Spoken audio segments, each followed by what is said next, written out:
I remember one of the first times I went into New York City with my dad.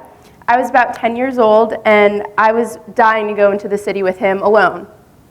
So I came downstairs, and I went into his office, and I still go into his office every time before I go out because he's overprotective, obviously, and he wants to talk to me. Once he noticed that I was standing there, he looked into my eyes and told me that he wanted to go over some things before we went in. He looked at me, and he said in the most serious voice, "Stay close to me the whole time, and don't make eye contact with any men on the street, because New York is very different from Chatham." Being 10 years old, I listened to literally everything that my dad said. I thought that he held all the knowledge in the world, and looking back, I realized the words that he said were really toxic. I had been taught at such a young age to be afraid of men, to not make eye contact with them because it makes me a target. Even now, I walk with my keys between my fingers in parking garages just in case. As a girl, I'm always on the lookout, even in places where I should assume I'm safe.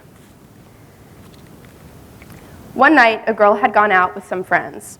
She had been drinking and responsibly called an Uber to get home.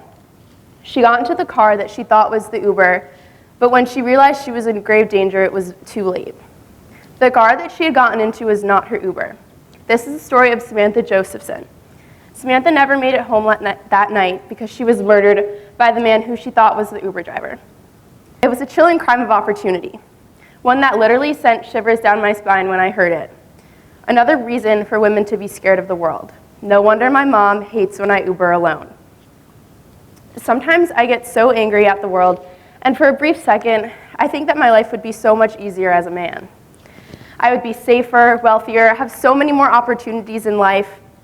But when I get like this, I remind myself that the way I feel about myself shouldn't be synonymous with the words fear, hatred, and self-pity. I am proud, I am strong, and I am worthy. If as a society we educate ourselves about women's empowerment, we can all benefit.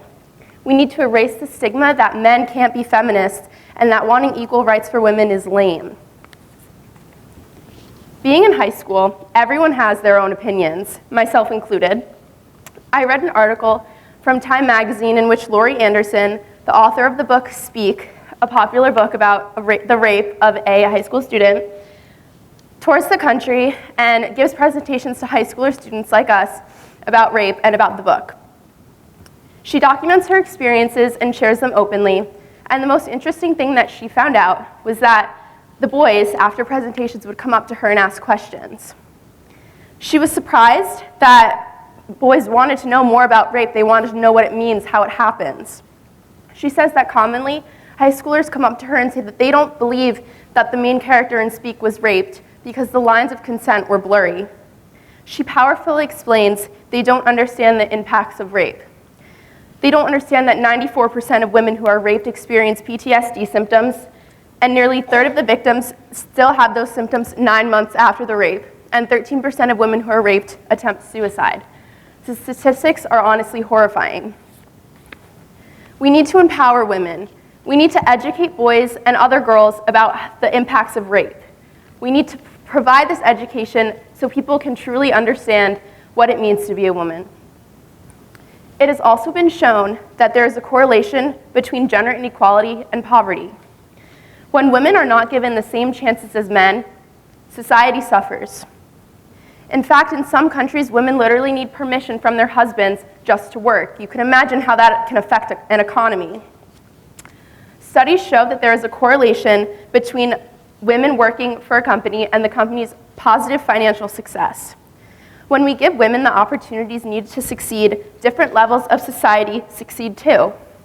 Gender equality can lead to a breakdown at every level of society that we may not even realize. Women empowerment also spreads far beyond economics and big business. By giving women equal opportunity in the agricultural field, we can mitigate the effects that we have on climate change. Women face higher odds of mortality during natural disasters and often have to prostitute themselves just to make ends meet, especially in underdeveloped and third world countries. The alternative to this is working in the agricultural field. There are even more reported women farmers than men. Project Drawdown estimates that addressing inequality in agriculture could prevent 2 billion tons of emissions between now and 2050. Equal resources between genders can decrease deforestation by 20 to 30%.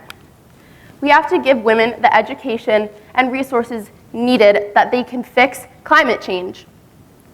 Gender inequality spreads far beyond the social impacts. We can actually make a change in the way that the country and the earth works. This is why we need to promote gender equality. Although women have made so many strides politically, we need to make strides socially. International Women's Day is a day recognized by the UN in which we celebrate the strides women have made over the past 100 of years. But most importantly, when we empower women, we empower the world. Thank you.